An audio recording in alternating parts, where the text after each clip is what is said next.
Summer is such a great time to get on the court, throw the ball around, and just tennis is such a great sport. You can play it at any age. We've got the owner and director of Lytton Park Tennis, Sean Reynolds, here. You can play it at any age. I used to play with my dad. He was in his 50s and 60s, but the earlier you learn, probably the better, right? Yeah, definitely. It's known as a sport for life for a reason. You can start as young as 3 years old, go all the way to 70 or 80 years old. 3? Jimmy Connors, I don't. You're probably too young for this, but I know Jimmy Connors. Okay, sure. Well, he actually invented the two-handed backhand when he was 2.5 years old because he couldn't hold a one-handed backhand, and so a kid that age actually revolutionized the sport of tennis.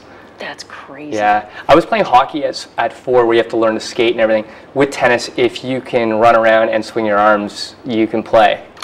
Talk about eye-hand coordination. It really gets those, things firing in your brain, doesn't it? Yeah, definitely.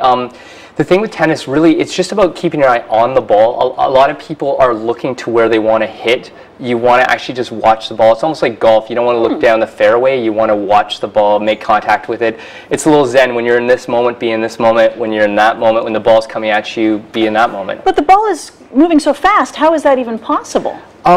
I find a lot of people make the mistake of they wait for the person to hit the ball before they react to it. But the thing is, you're getting so many cues as the ball's about to get hit. So if somebody's coming in, sort of about to slice it, you should be charging the net. If they're actually really putting some power behind it, you maybe want to start moving back towards the baseline. So a little bit of anticipation does so much work for you. If you're waiting for the ball to come almost to the net before you're reacting, you're done.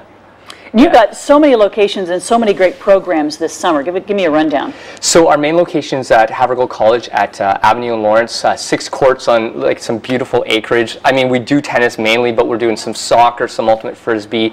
You could teach a kid to do a backhand just by teaching him how to throw a frisbee. Because it's the same movement. You just don't let go of the racket, right? So we've got Young and 401 over at Gwendolyn Park Tennis Club, out in Etobicoke at Bloor West. So we're all over the city, and we start at 4 years old. We go all the way to 15 years old. Wow! Yeah. You've brought some rackets, I noticed. Yeah, the big difference with what we're doing, when we started playing tennis, I mean, it was regular nets, regular rackets, regular balls. The equipment's really different. I mean, if you're a kid playing with a net that was as tall as you, or even as an adult, you might not want to play. So we're using little mini nets.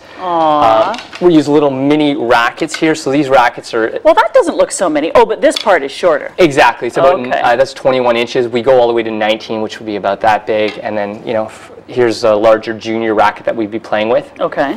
Is this a junior racket? Yeah, these are all junior rackets, but of varying sizes.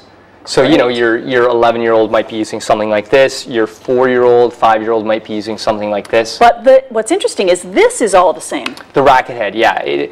I mean, more or less the same. There's a slight difference, but your sweet spot, the sweet spot's really the important part, and if you're taking away too much of that, the kids aren't really going to have much success. I would love some tips on getting what's the most important thing in playing tennis? I think watching the ball is really important. We're going to use some larger foam balls. It's about 2.5 times the regular size of a ball. Okay. You want to get in the airplane position. So pretend you're playing airplane. We'll pretend we're hitting towards over there. Okay. Okay, so you're just going to sort of point towards me like this. You want to swing from low to high, so you want the tail of the rack of your airplane low, and you just want to swing high, maybe catch the racket at the end. Yeah, catch your racket. That way you remember to follow through, right?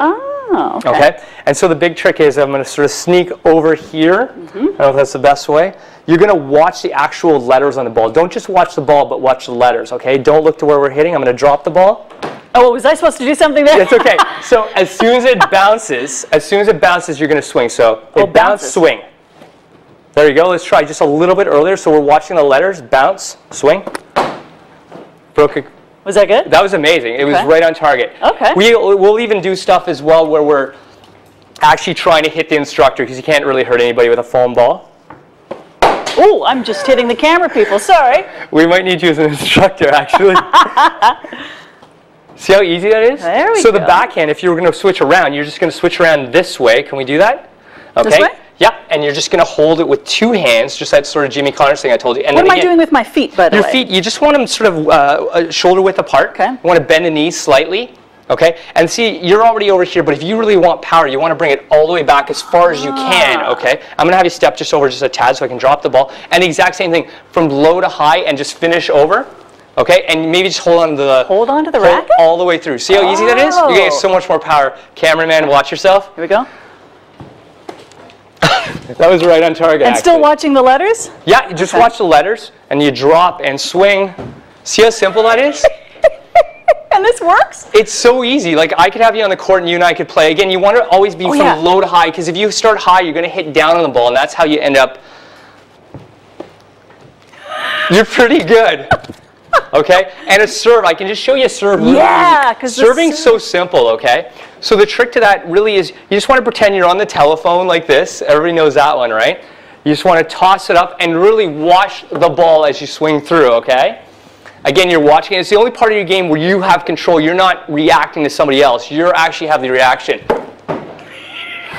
So it's pretty simple. I could teach a 4-year-old in 5 minutes how to do a forehand. Anybody who says they can't play, I dare them to get on the court with me. I'm on the phone. Yeah, watching the ball.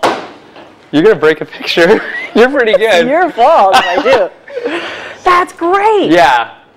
And so you can actually teach kids as young as 4 how to do all of that. Most definitely. And when you're good at a sport, I think that serves you well. When you're good at anything, but especially a sport, when you know it so well that it becomes second nature. Definitely. That's something you can enjoy for your entire life. And tennis is one of those things that you can do that with. Well, you won't be playing hockey in your 70s, but you see all these old guys, all these old ladies on the court, hitting the ball, playing doubles. They're out there getting exercise. So, you know, you'll have your kids playing this. Again, it's a sport for life. They'll be out there on a day like this past weekend. You were out on a tennis court having a great time. Go to the website, get all the details on how to register your child for one of these fantastic summer camps. LittonParkTennis.com. And when we come back, Glenn's going to be in the kitchen with 360 Restaurant.